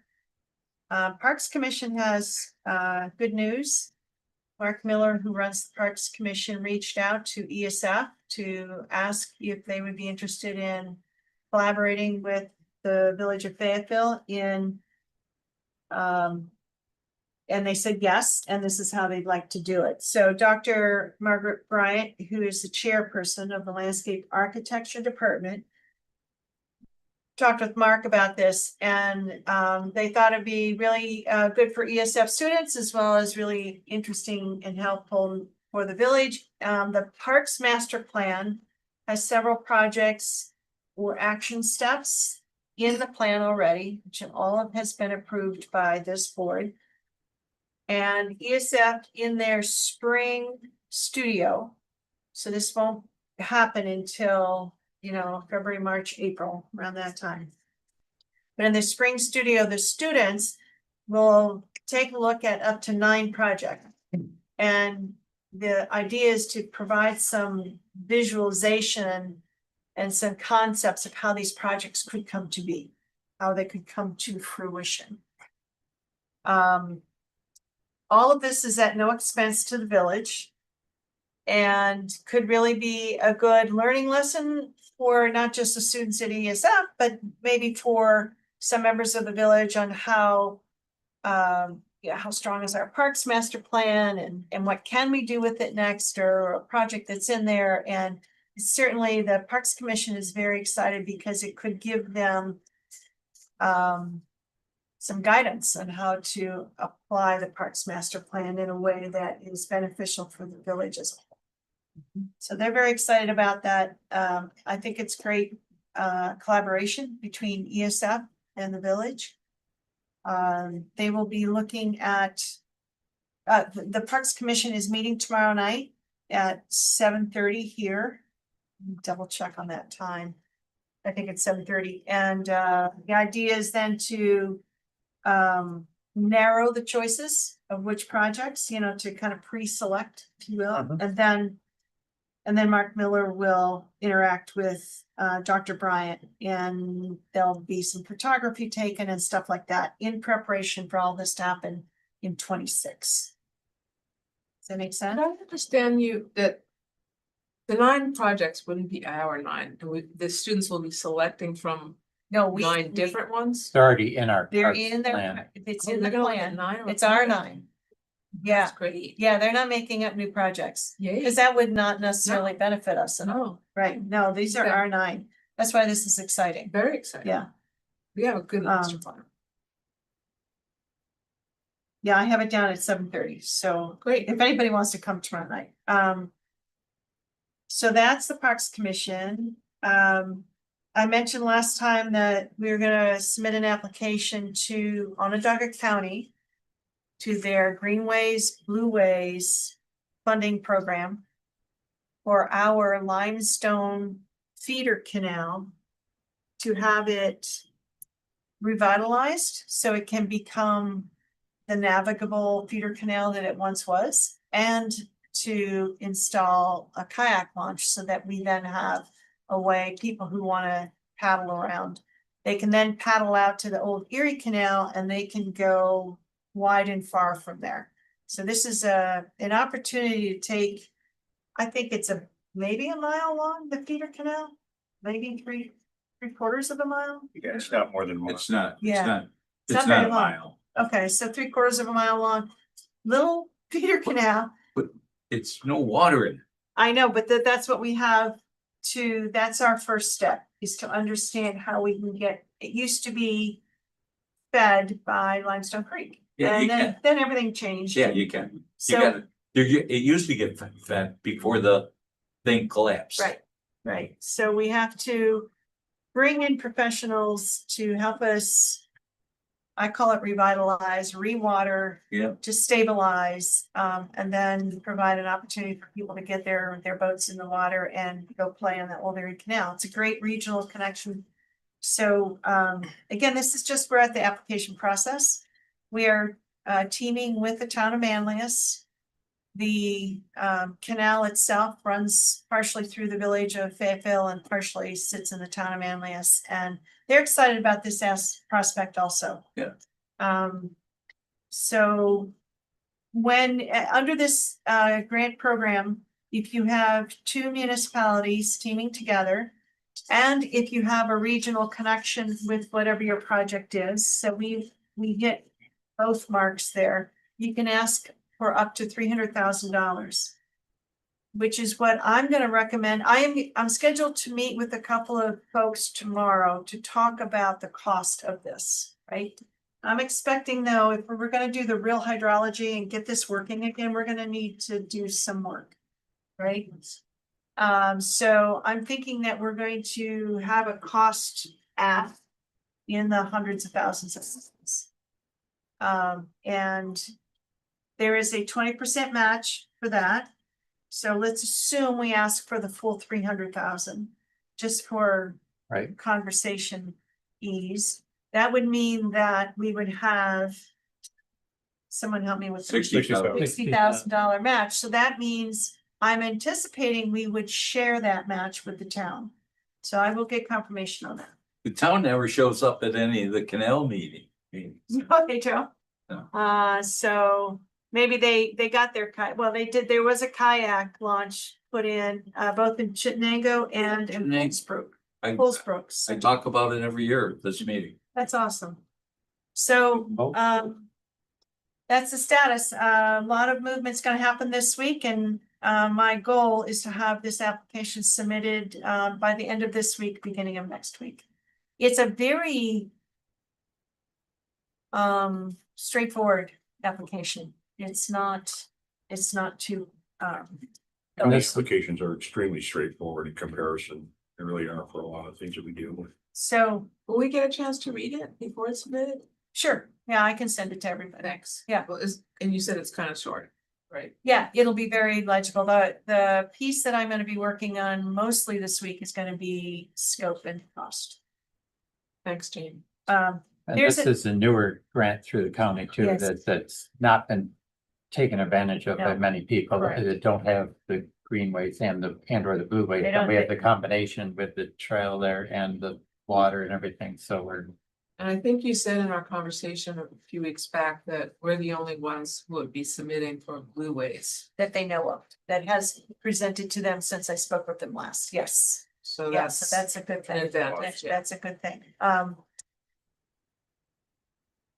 Oh, Sorry. the other thing I wanted to bring to everyone's By attention. the way, before you leave that, but there's a person that works for EDR now who used to work for the town of DeWitt, who wrote the grant that got a lot of money for the. Well, I'll have to ask Sam tomorrow who that is. God, who would that be? Oh, Sam. Dan's student. Yeah, exactly. Dan's student. That's very funny, Dan. That was good. That went. Wow. Okay, but what I wanted also to say is, and I'm gonna get a copy of this for all of us. Madison County started this project for Old Erie Canal Way. And this is the original section of the Erie Canal in all of New York State, runs from DeWitt to Rome. That is the original old section, and it's now called the Old Erie Canal. In Madison County, the director of their planning department, Jamie Kowalski, she started this whole process of wanting to bring that to everybody's attention. So she went through this program through the state called, the acronym is LWRP. Fayetteville is part of that many municipality LWRP. So we have our own individual section and LWRP for this Old Erie Canal.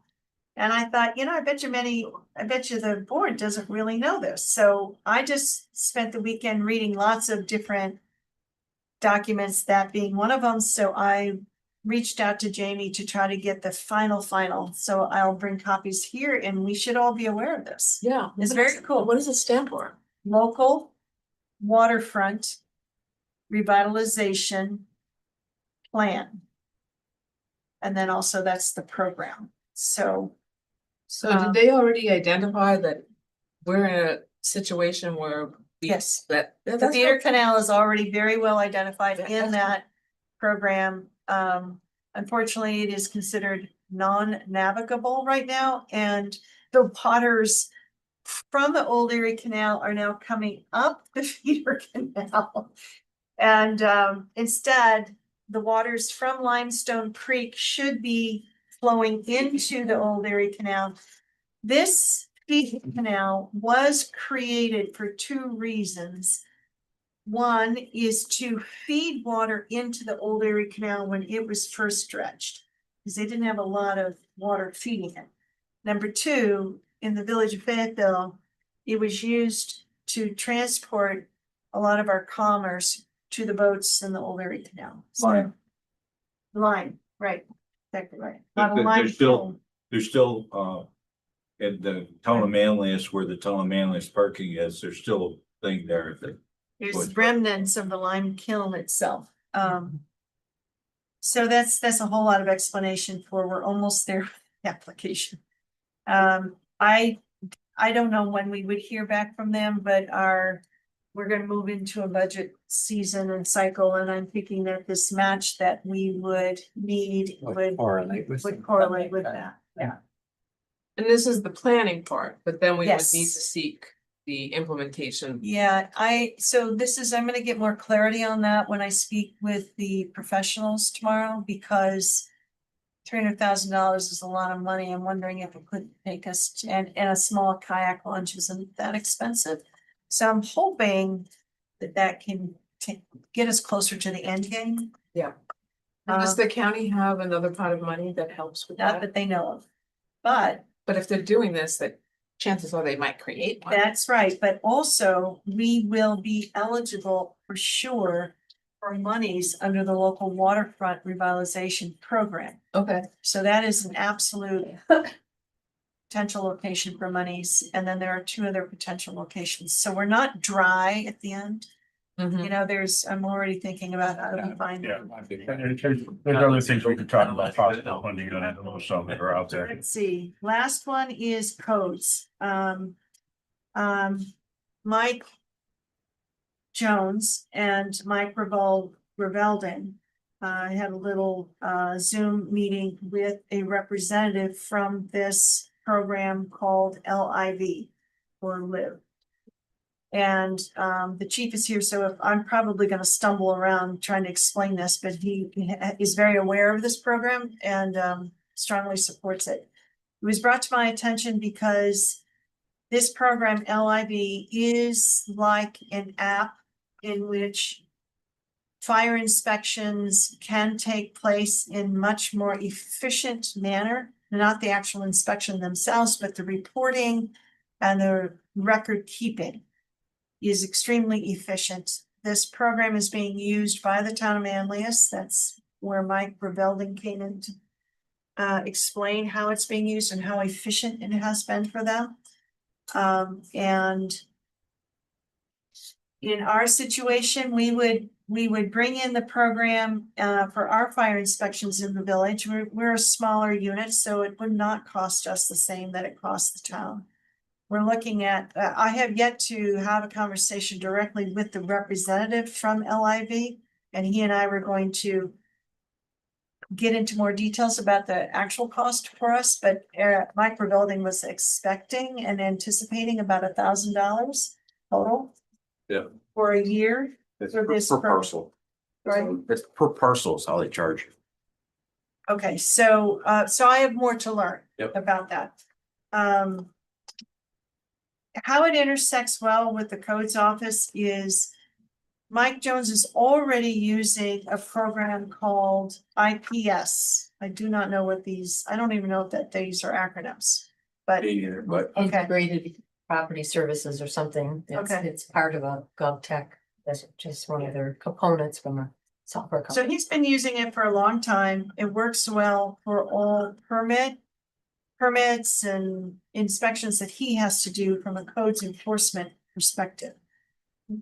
Unfortunately, IPS and LIV do not communicate with each other as programs, but what can happen very nicely is that if you have a fire inspection situation that doesn't get solved and a complaint needs to be issued because of that, then the complaint gets written up, all the record keeping is already generated from the LIV program, and the complaint gets lodged in the IPS program, and it's very efficient follow through and carry through, if you will, to complaints and then to any kind of fines or whatever that needs to happen. that's our disconnect right now. Okay, It's, we do paper, come back and put it in IPS, and then have to trigger it to Mike somehow, whether it's an email or this way it gets sent through Liv to IPS and Mike simultaneously. And Mike knows and it's been assigned to him per se, so now, and there's a trail. yeah, it's all So dotted on everybody knows the on, line and yeah. time stamped, and so you can't really say I never got it because it's there. And I think it'll make us more efficient doing inspections. It'll make Mike's job maybe a little easier because he'll get information on a timely fashion. And for us as people, we're gonna be protected better by the he said, she said, all that stuff that could happen.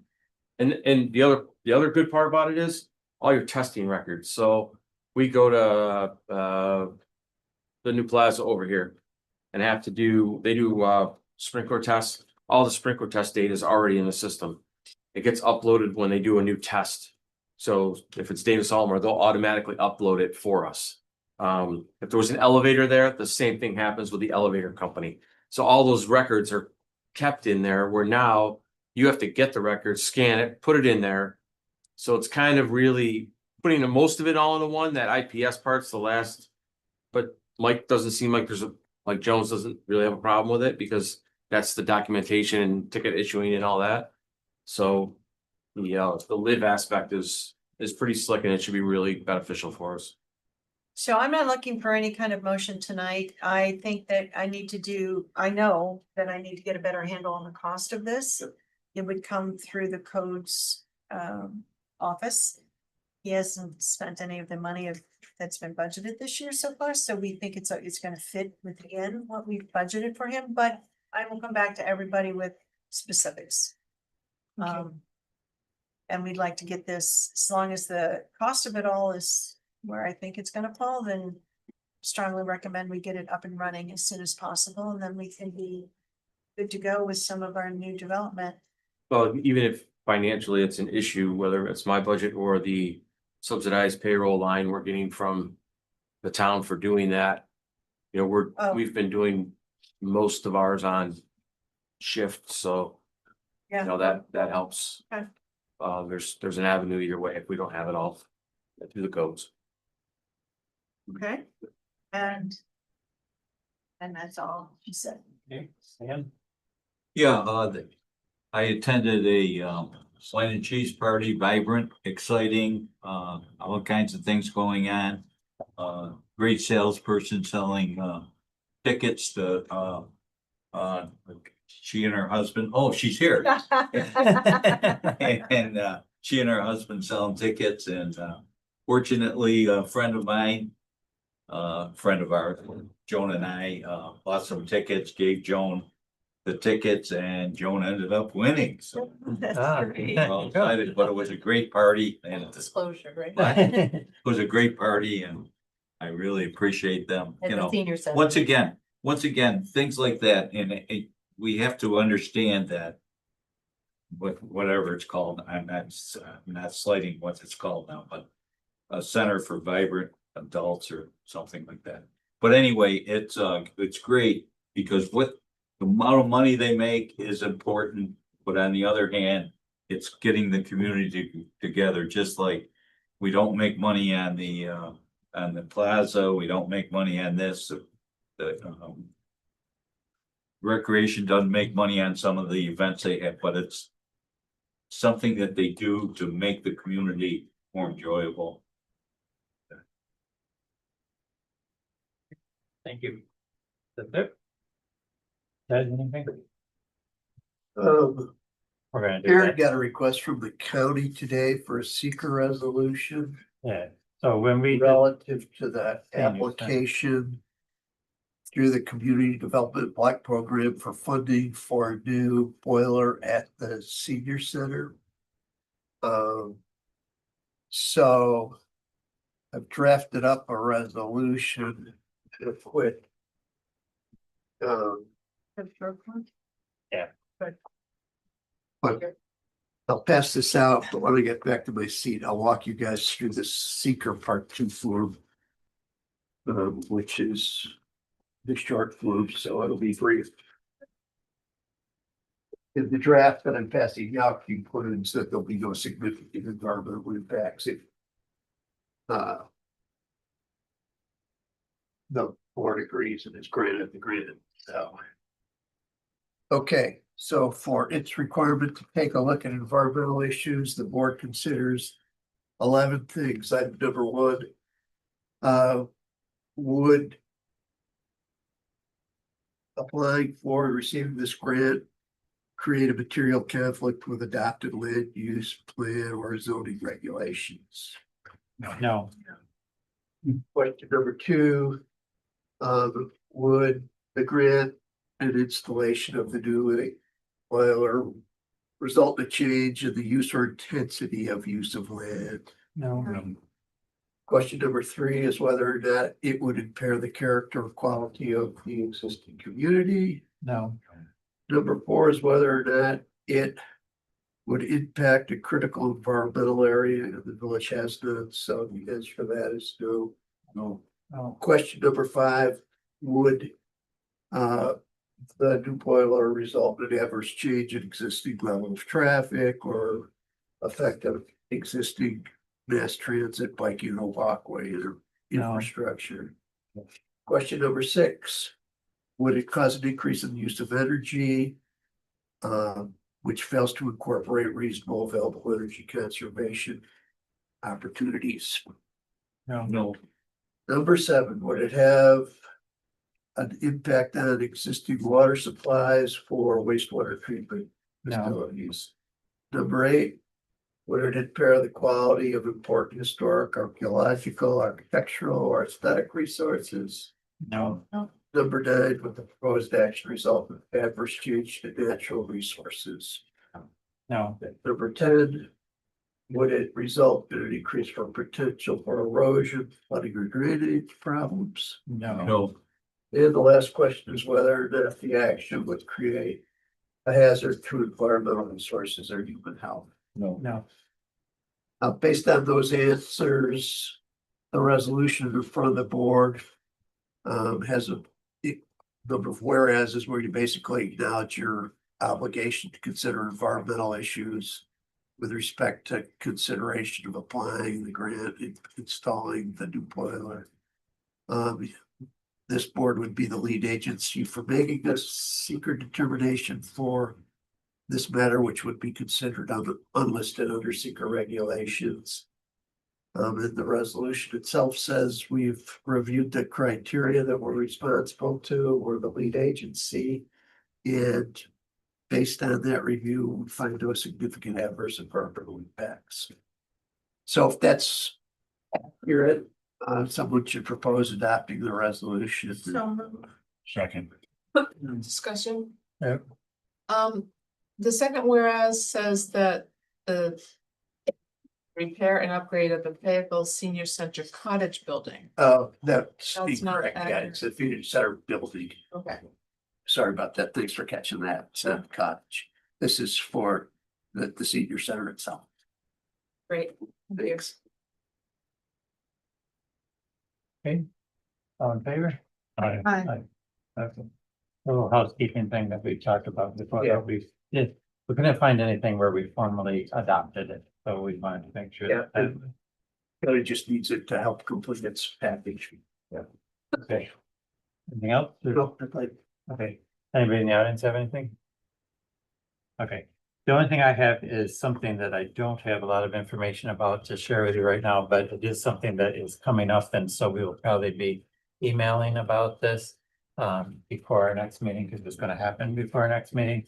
I had a request that came through Karen in the village here in regards to a Girl Scout Daisy Troop who wants to do a take action project at Canal Landing Park. And their take action project consists of, I won't get the name right, but something about leave no trace or something. So it's about, teaching them when you go like camping in the woods, not to leave your trash behind or this behind or your no signs that you've been there type of thing.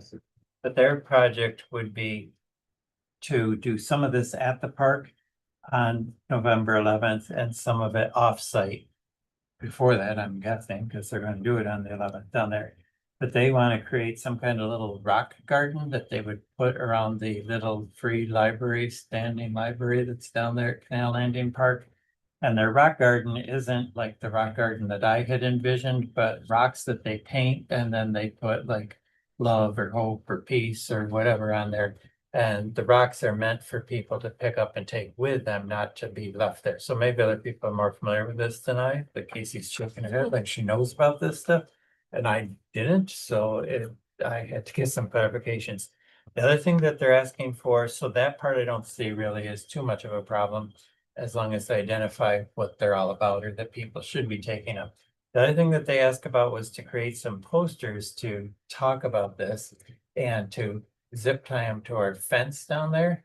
And I don't really like that idea, except if they had something that they could put on the little library or around there to tell people to take the rocks and what their project is about. Like, so, like if I walked up there and I saw pretty painted rocks on the ground next to this thing, I probably wouldn't take one home with me, even if I liked it, or else I'd take it when nobody was looking.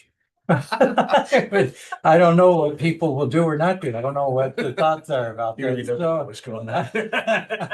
I'm just saying, I mean, no, not to be funny, but just like I wouldn't know to take one like that, you know what I mean?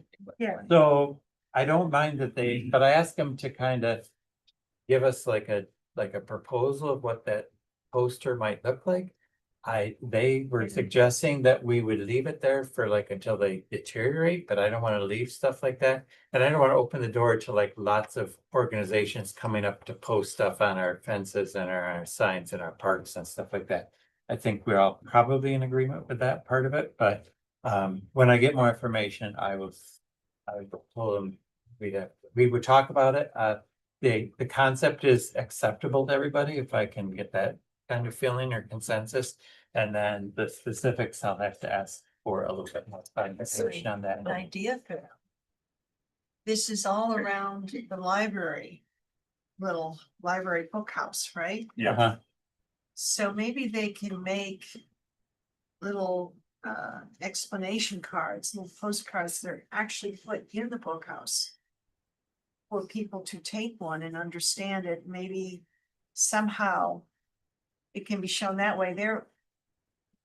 Then you have something there all the time explaining it.